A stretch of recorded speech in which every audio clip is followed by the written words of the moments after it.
is Strength Reversed. It's Amy. Thanks for being here and happy Valentine's Day. Today I'm doing a VR to my friend Jason at Tarot by the Pines, and this is his hashtag 8 Tarot Loves. And this is where you pick a deck to go with each of the 8 types of love that were recognized by the ancient Greeks. I did have a hard time picking some of these decks, but I think this tag will be fun because I'm picking a lot of decks that I don't normally bring out and put on TarotTube. So the first type of love is Eros, which is romantic love. This translates to romance, passion, desire, and attraction. And I chose, this was actually an easy choice, and I chose the Golden Tarot of Klimt. It's a low Scarabeo deck. Here's the bag that goes with it, and it is an absolutely gorgeous deck. I do find it very difficult to read with, however. Those are the backs. And I've decided to pull the Lovers and 2 of Cups in each of these decks so you can get a feel for them. They just sort of blend together for me, and that's why I don't use the deck more, but I would never get rid of it. It is absolutely stunning with this, you know, the gold foil. Here's a look at the backs, and you can see it's a very sensual deck and beautiful. So this is Eros Romantic Love. Oh, I love this deck. I wish the images didn't blend so much for me, but they do. Still fun to look at. Number 2 is Philia, which is affectionate love. This is the love that develops over a deep, long-lasting friendship. It's platonic, respectful, and you care deeply about that friend, knowing you can confide in them and trust them to the ends of the earth. For this one, friend love, I picked the Lightseers Tarot. And I picked this because Jason actually gifted me this deck, and I absolutely adore this deck. Here are the 2 of Cups and the Lovers. I love the bright colors, and it's so easy to read. It was pretty much plug and play.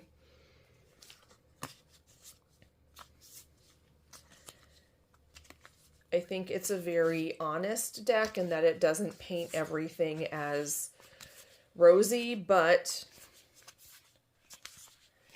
this deck, like a friend, will be there for you no matter what,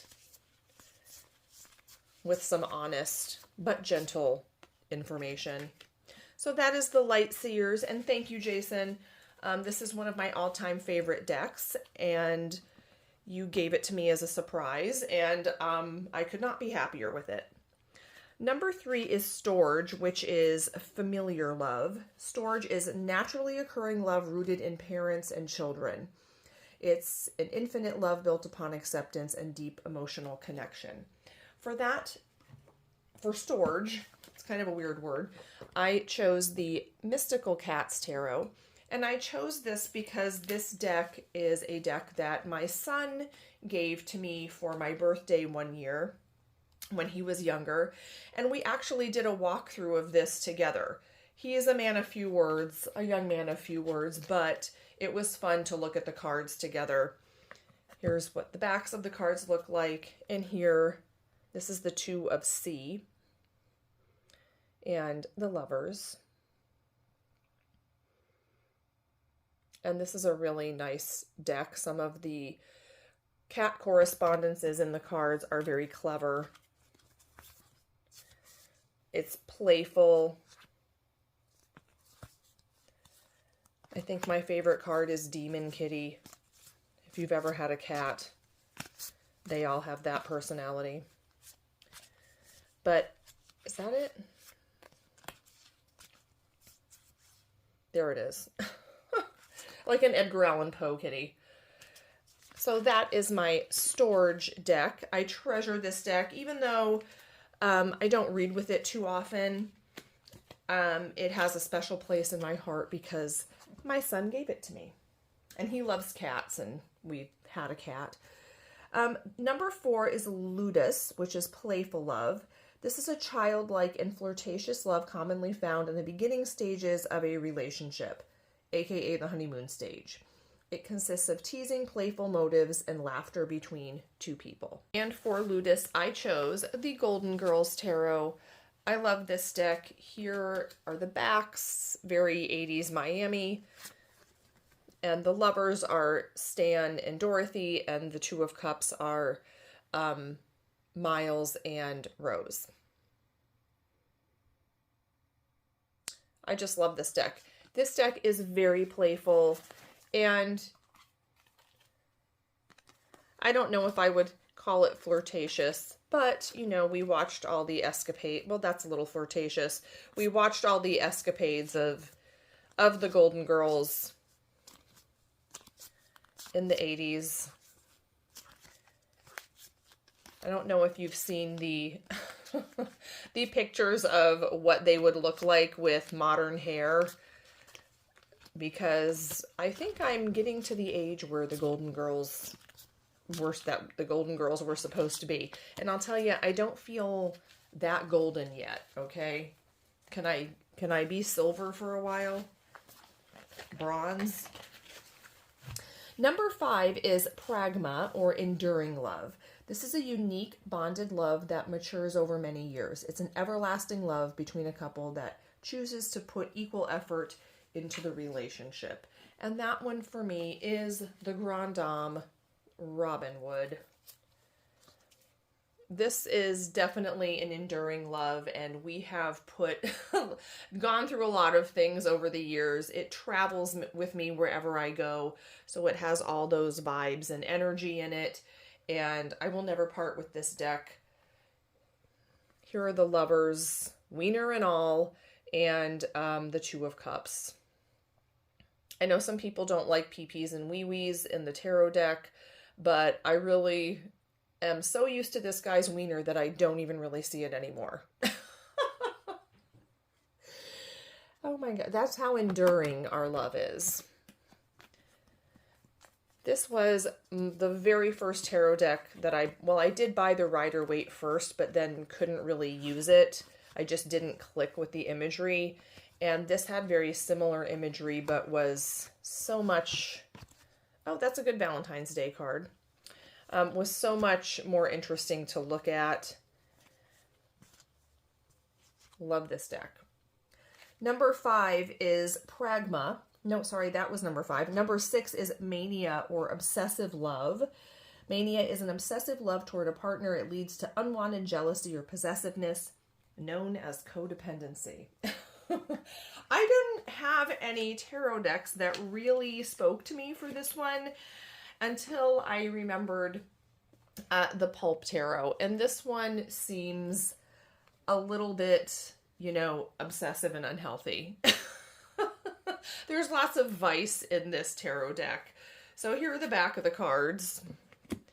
And here is the Two of Cups and the Lovers.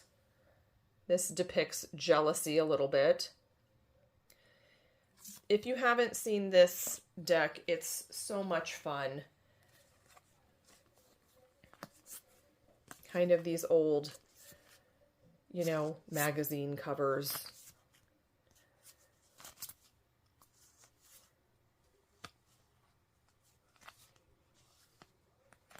There could be a lot of jealousy and codependency in this deck.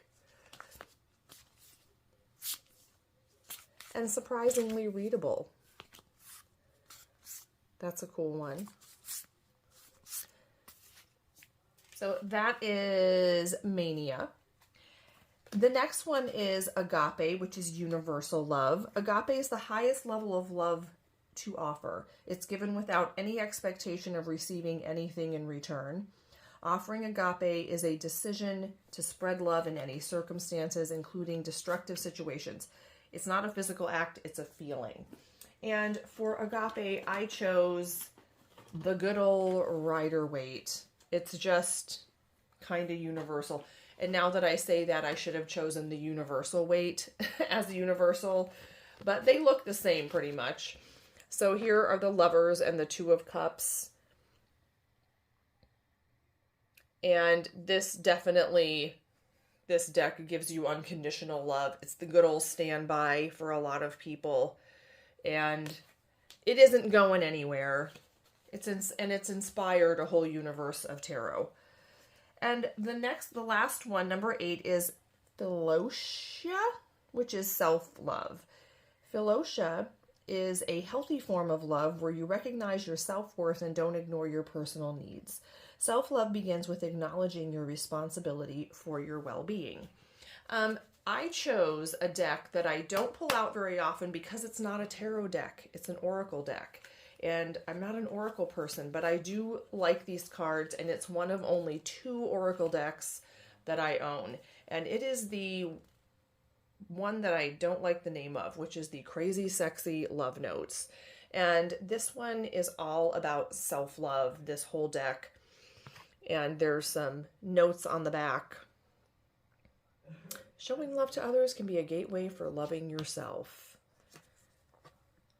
And it has all sorts of loving messages. And it's really about, the whole deck is about, that's a fun one. The whole deck is about showing yourself kindness and compassion and love. And it has such a fantastic cardstock.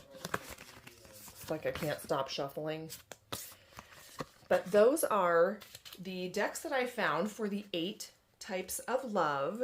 And I hope you guys are having, I guess you're not supposed to say guys anymore. Whoever you are, I hope you're having a fantastic Valentine's Day and that you're spending it with your favorite person.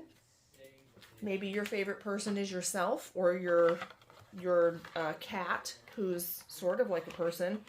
But I will talk to you soon, and then my next video will be the Star Trek The Next Generation walkthrough, and that's a fun deck. Okay, happy Valentine's Day.